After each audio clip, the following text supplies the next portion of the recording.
Hello everyone. Again फिर से आप लोगों का मेरे चैनल पर स्वागत है। और सबसे पहले अगर आप लोगों ने मेरे चैनल को सब्सक्राइब नहीं किया है तो पहले सब्सक्राइब कीजिए, ताकि मैं जो समय समय पे आप लोगों के लिए वीडियो डालती हूँ आपको मिलता रहे। तो आज मैं आप लोग के पास लेकर आई हूँ कक्षा 9 का 9th ग्रेड का स्पर्श पाठ्य पुस्तक से एक कविता लेकर आई हूँ। जी हाँ, कविता क्या है देखिए, अग्निपथ। ठीक है। और ये कविता को लिखने वाले कौन है, कवि कौन है हमारे, हरिवंश राय बच्चन। ठीक है। तो ये क्या है, कवि हमारे क्या हो गया है, हरिवंश राय बच्चन जी हो गया है, जिनका जन्म 27 नवंबर 1907 को हुआ था और स्थान है प्रयागराज। तो आज हम लोग हरिवंश राय बच्चन जी की लिखी हुई कविता अग्निपथ को पढ़ने वाले हैं। अब कविता की शुरुआत करने से पहले मैं आप लोगों को ये बताती हूँ कि कविता का उद्देश्य क्या है।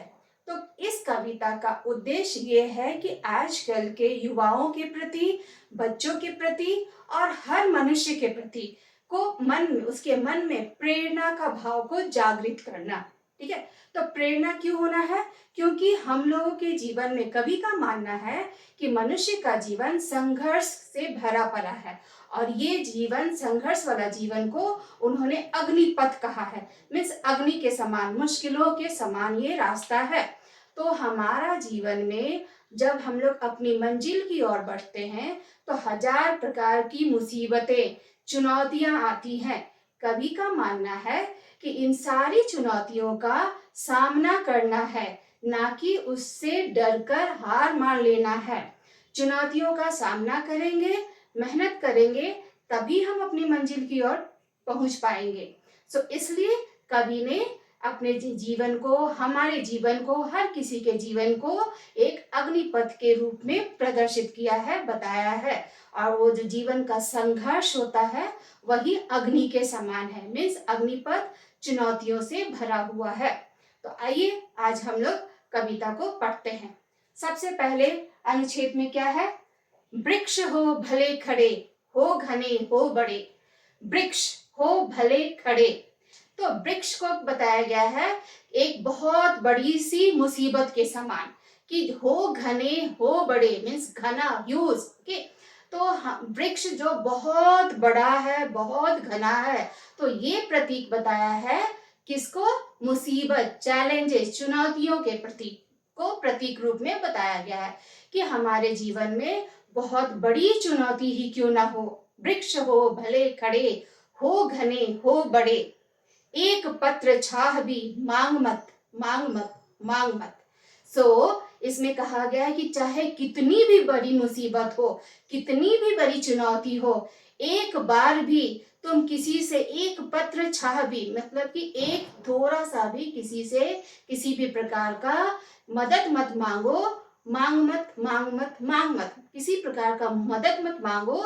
चुनौतियों का डट कर सामना करो और अग्निपथ, अग्निपथ, अग्निपथ, ये जो जीवन है संघर्ष भरा है, इस रास्ते पर आगे बढ़ते जाओ, बढ़ते जाओ, बढ़ते जाओ। यहाँ देखो अग्निपथ का ये जो कविता का शीर्षक है, इसका पुनरावर्तन किया गया है। बार बार बोलने से लोगों में उत्साह भरेगा, प्रेरित करेगा। इसलिए बताया गया है।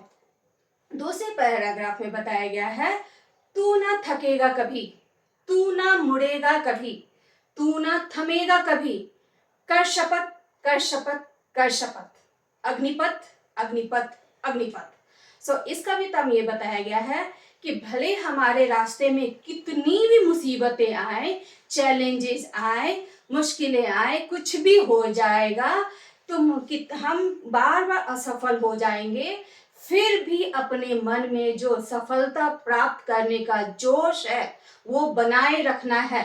ओके। और इसलिए ये रास्ते पे आगे बढ़ते रहना है, बढ़ते रहना है। इस रास्ते पे आगे बढ़ते हुए कर शपथ, मीन्स प्रतिज्ञा लो, ओथ लो। क्या है, तू ना थकेगा कभी, तुम कभी भी थकोगे नहीं, तू ना थमेगा कभी, कभी तुम रुकोगे नहीं, और ना ही तू ना मुड़ेगा कभी, ना ही तुम चुनौतियों का सामना करने के बजाय हार कर, डर कर इससे पीछे मुड़ जाओगे, मतलब कि थक कर बैठ जाओगे।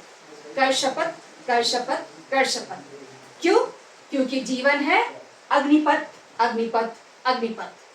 ठीक है, तो ये जीवन क्या है हमारा है, संघर्ष भरा पड़ा हुआ है, और इसमें मुश्किलों का सामना करते हुए मंजिल की ओर आगे बढ़ना है। इसके लिए कर शपथ, कर शपथ, कर शपथ, अग्निपथ, अग्निपथ, अग्निपथ। फिर कभी कहते हैं कि देखो, ये संसार में कितने लोग हैं, रोज अपनी मंजिल की ओर बढ़े जा रहे हैं।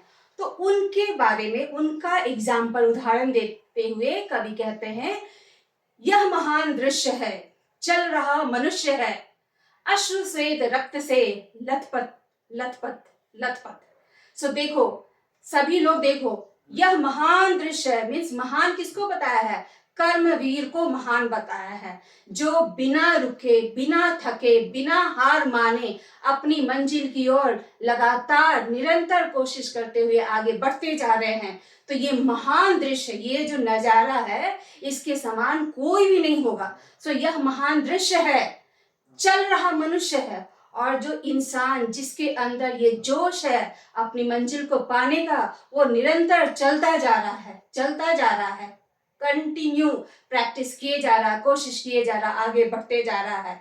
और इस रास्ते में आगे बढ़ते हुए क्या हो रहा है, अश्रु श्वेत रक्त से लथपथ, लथपथ, लथपथ।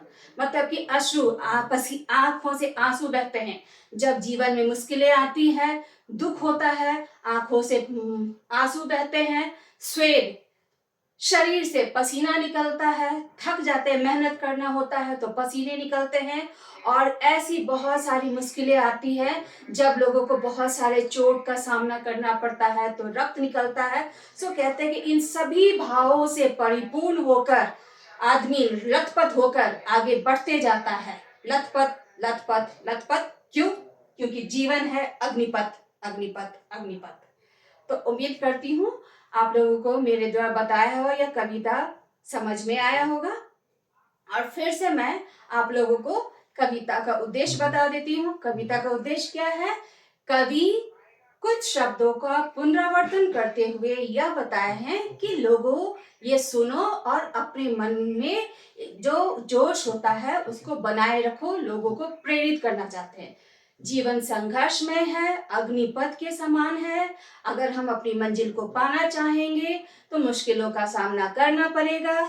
इसके लिए कभी भी हम डरेंगे नहीं, रुकेंगे नहीं, आगे बढ़ते रहेंगे, और तभी हमें जाकर अपने जीवन में सफलता मिलेगी। तो सफलता पाना है तो जीवन को अग्निपथ के रूप में स्वीकार करो और आगे बढ़ो। अग्निपथ, अग्निपथ, अग्निपथ। धन्यवाद।